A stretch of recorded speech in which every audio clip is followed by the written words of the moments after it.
नमस्कार मित्रांनो, GM story teller चॅनलवर तुमचे स्वागत आहे.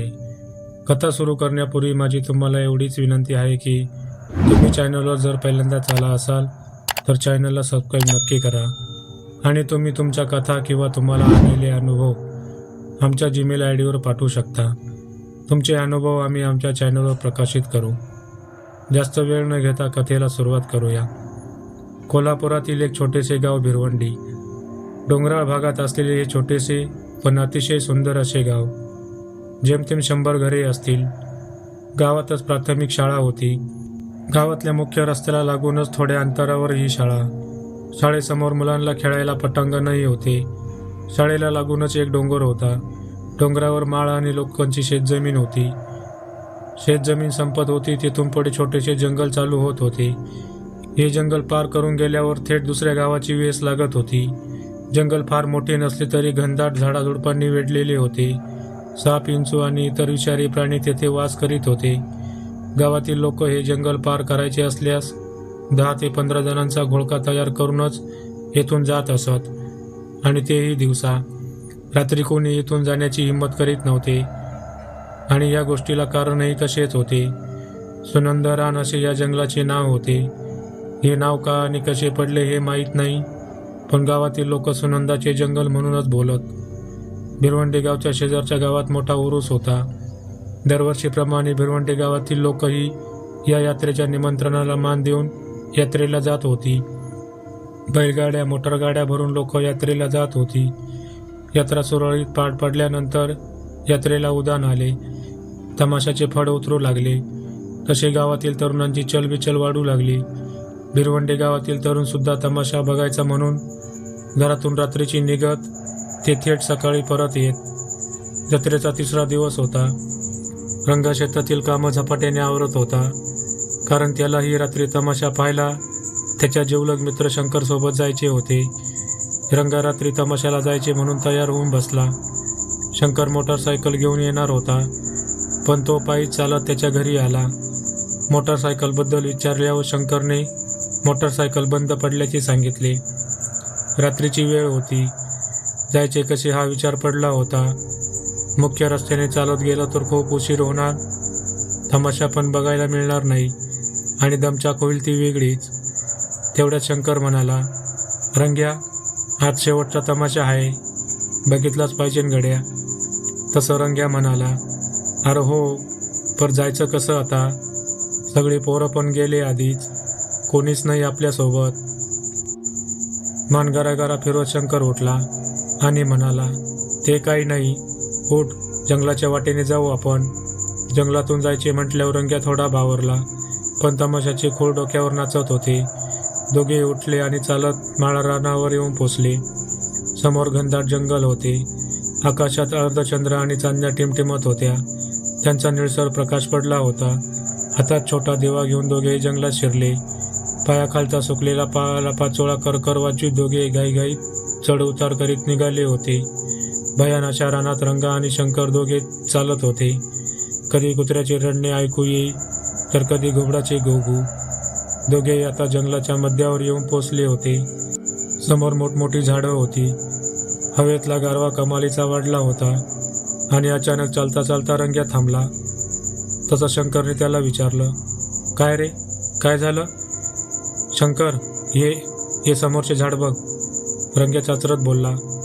शंकर झाडाकडे पाहत म्हणाला, काय रे, काय झालं झाडाला? ये तेच झाड आहे, तिने इथंच. रंगा असं बोलतच होता तर शंकर त्याच्यावर ओरडला, अरे गप, कशाला नाही तो विषय, गप बस.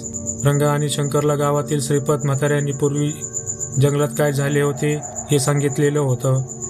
ते त्या दोघांना आता आठवत होतं आणि अजूनच भीती वाटू लागली होती. समोरचे ते मोठे झाड स्तब्ध उभे होते. गार वारा अंगाला झुंबू लागला होता. रंगा आणि शंकर दोघे आता झपझप चालू लागले. थोडे अंतर चालून गेल्यावर एक छोटा ओढा लागला. रंगा आणि शंकर ओढा पार करण्यासाठी खाली उतरले आणि अचानक सर्रकन काहीतरी शंकरच्या मागच्या बाजूने निघून गेले. दोघे दचकले, गर्भगळीत झाले.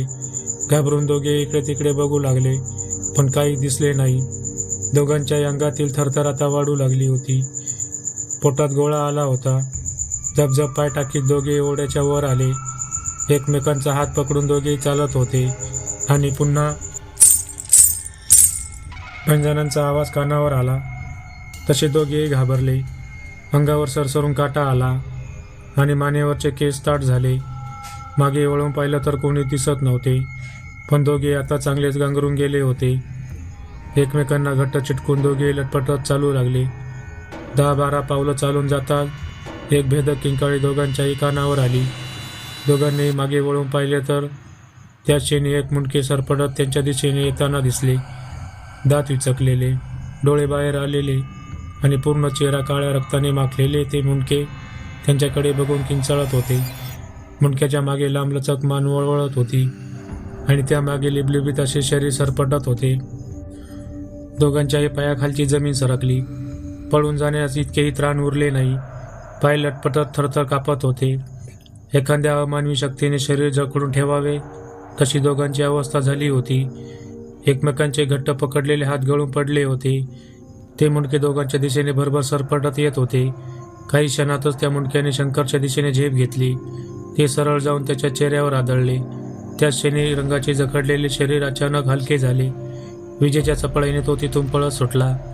धावता धावता एक भयंकर किंकाळी रंगाच्या कानावर पडली. दुसऱ्या दिवशी रंगा गावाबाहेर बेशुद्ध अवस्थेत सापडला. त्याच्या अंगावरचे कपडे मातीने माखलेले होते. केस पिंजारलेले होते. खाली बसून तो वेड्यासारखे काहीतरी बडबडत होता. शंकरचा तमाशा झाला. मी वाचलो, ती आली परत, अशी बडबड तो करीत होता. रंग्याला इस्पितळात दाखल केले गेले आणि शंकरचा शोध सुरू केला. जंगलाच्या मध्यभागी शंकरचा मृतदेह सापडला. त्याचे डोळे बाहेर आलेले होते. तोंडाचा जबडा उघडा होता. शरीर रक्ताने माखलेले होते. तसं श्रीपत म्हातारा म्हणाला. सुनंदाने शंकरचा बळी घेतला.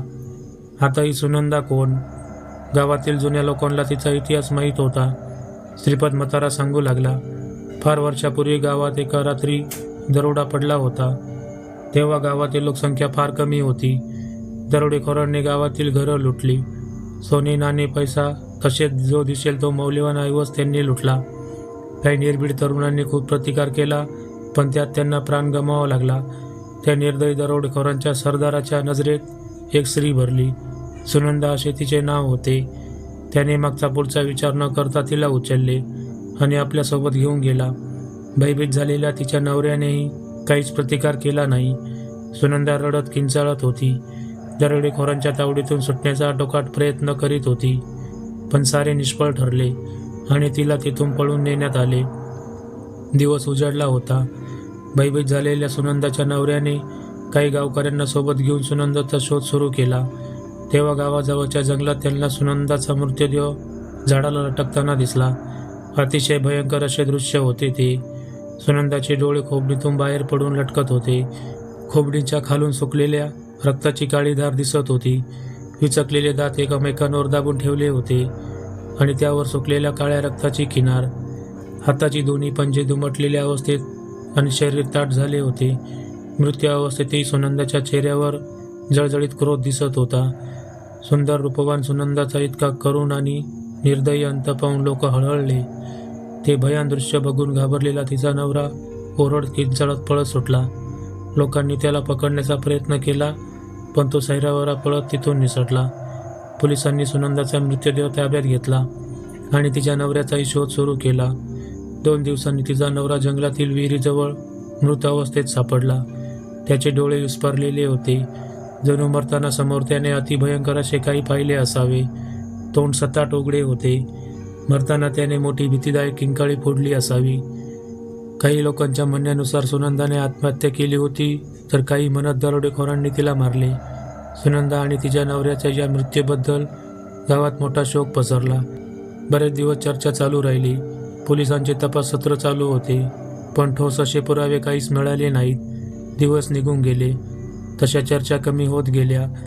गावातील जनजीवन पूर्वीप्रमाणे सुरळीत होऊ लागले, पण पुन्हा हे अघटित घडले होते. आता या घटनेला बरीच वर्षे उलटली, पण आजही या गावातल्या लोकांना जंगलातून चित्रविचित्र आवाज ऐकू येतात. जंगलाजवळील माळ रानावर शेतात काम करणाऱ्या बऱ्याच शेतकऱ्यांना येथून भर दुपारी किंवा रात्री किंचाळण्याचे ओरडण्याचे आवाज ऐकू येतात. कधी पैंजणांचा आवाज तर कधी मधुर आवाज देऊन बोलावणे, तर कधी गुरगुर ऐकू येते आणि सुनंदा वाट बघते अजून नव्या शिकारीची. तर मित्रांनो, ही होती आपली आजची कथा. ही कथा कशी वाटली कमेंट करून नक्की सांगा आणि व्हिडिओला लाईक नक्की करा. तर चला भेटू पुन्हा एका नवीन भयकथेत. धन्यवाद.